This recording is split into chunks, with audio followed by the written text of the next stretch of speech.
Hi there guys, welcome back to the second episode of Audiophile DJ. And in this episode I'll be reviewing my Shure SE215 In-Ear Monitors. The ones I have right now are the clear versions.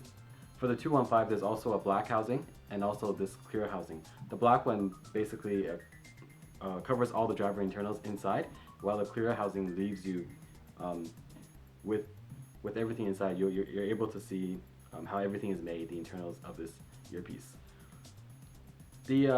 The Shure SE215s are currently Shure's second in line in the range of IEMs. They just released the SE112 and also the SE846, which is their flagship IEM at the moment. I've also owned the SE315 and also currently own the SE425s. 425s I have over here, which I'll be making some brief comparisons and also and just comparing how both of them sound in comparison with the SE215s. Starting off with the accessories, this is the retail packaging for the Shure SE215s. The packaging is not bad, just a pretty simple packaging with your instruction manuals and everything inside the box. I got these for $99 Canadian, and I think they retail now for $129 Canadian, and for that price I think it's a pretty good deal for these considering what you get inside the box. So inside the box you'll receive the Shure carrying case. This is the soft carrying case. I believe from the 425s up and also the 535s you also get a hard shell carrying case for them. This is not a bad case, but I definitely, if you're gonna throw it in your backpack or anything like that, I would recommend having a hard shell case because these are just not very prone to being squished inside a bag. But overall, not a bad case. Inside as well, you also get the tips as well, and also a cleaning tool, which I don't have.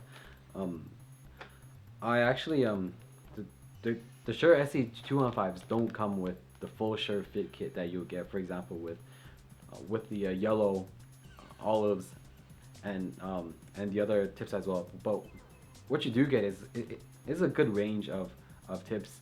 You get six pairs in total. 3 pairs of the foam ones, which actually squish in and it'll mold to your ear, and just 3 pairs of the regular rubber ones, small, medium, and large.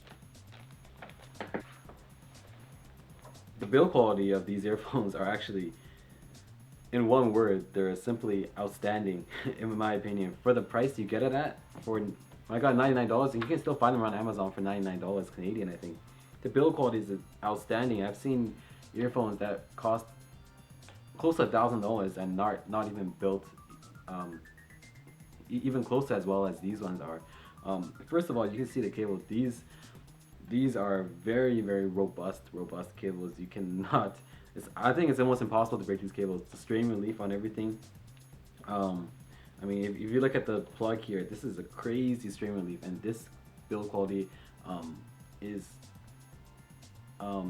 this sort of build quality is on every single Shure SE model except for the 112, which does not have the removable cable, and the cable is not as thick. But I mean, starting off the 215s costing $99, $100. Like, this is very this is a very great selling point that Shure had. Yeah, as you can see, I mean, the strain relief on here is very big. It's very chunky.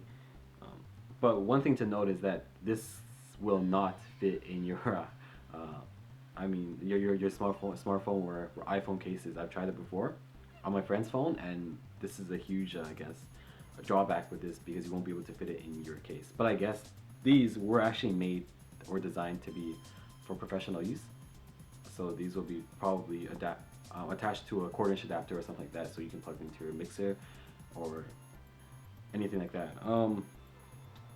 If you look at the splitter, the Y splitter here, this is very chunky, crazy. I can't even bend it. Like, it's impossible to break these cables. And for whatever reason, you do break the cables. It comes with a detachable cable, which is easily detached by linking the two colors up and then just pulling on it.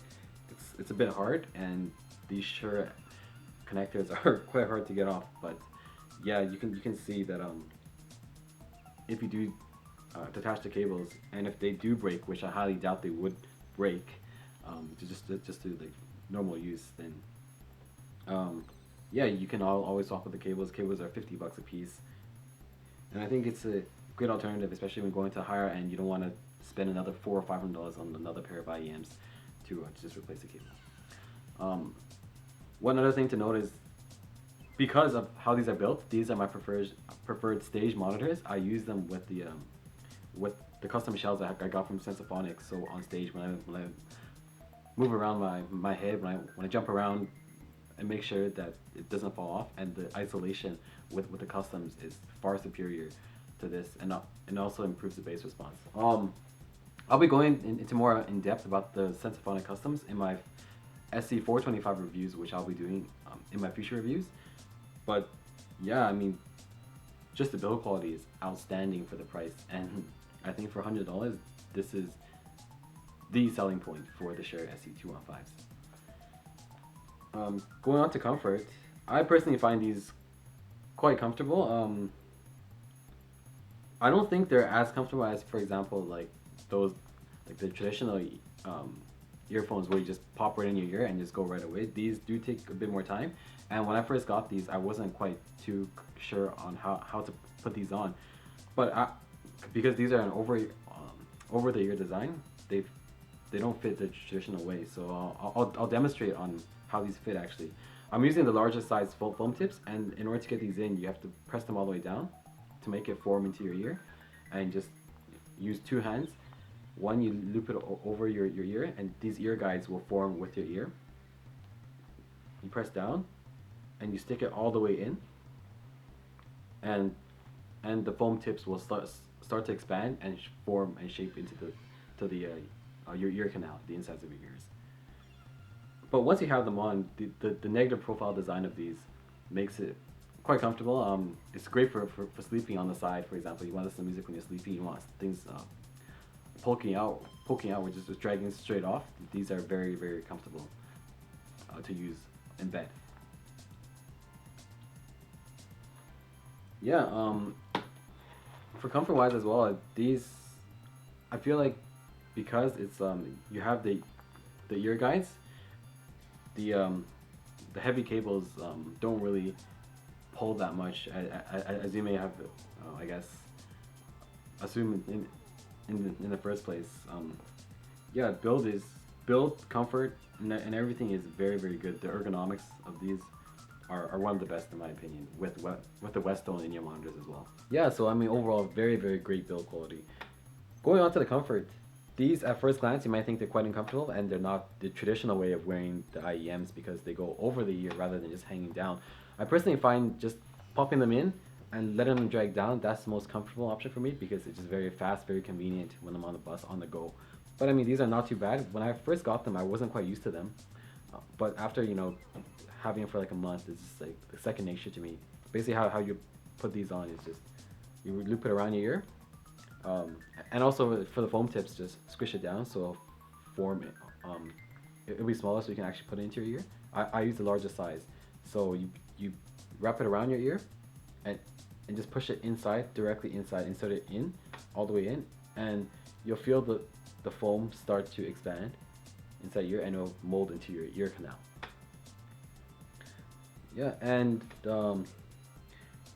comfortable, and yeah, these are quite comfortable actually. You can actually, because of the ergonomics and low profile of this, you can actually wear it in bed when you're sleeping on the side because it's flat in, it doesn't stick out, so nothing will pull out and it won't poke inside your ears as well.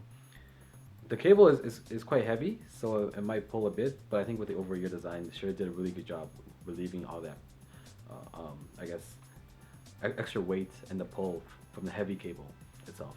Moving on to the sound quality, the most important part when looking at the Shure SE215s. Overall, I think the sound quality is good, but not great. It's for the price range, you can find better sounding headphones at a lower price, especially the Chinese brands like VSonic, Hi-Fi Man,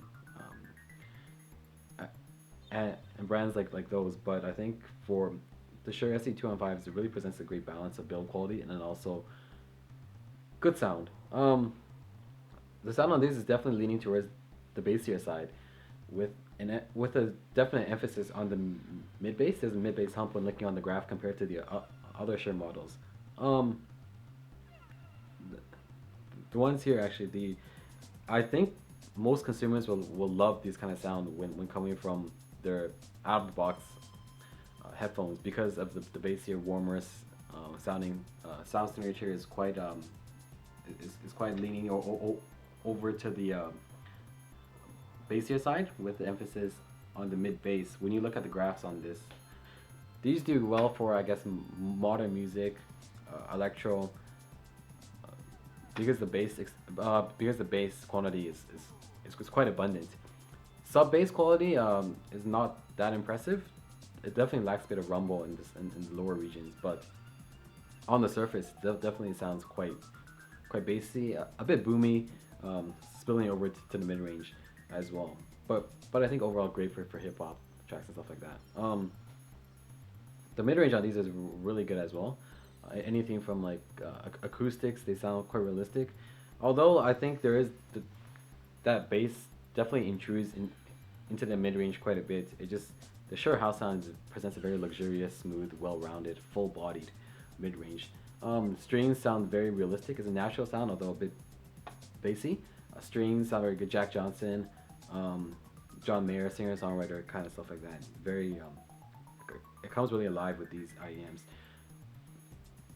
Male vocals sound especially well with these, but female vocals lack that treble extension that I wanted because the SE215s just really lack that extension in treble and also the quantity as well.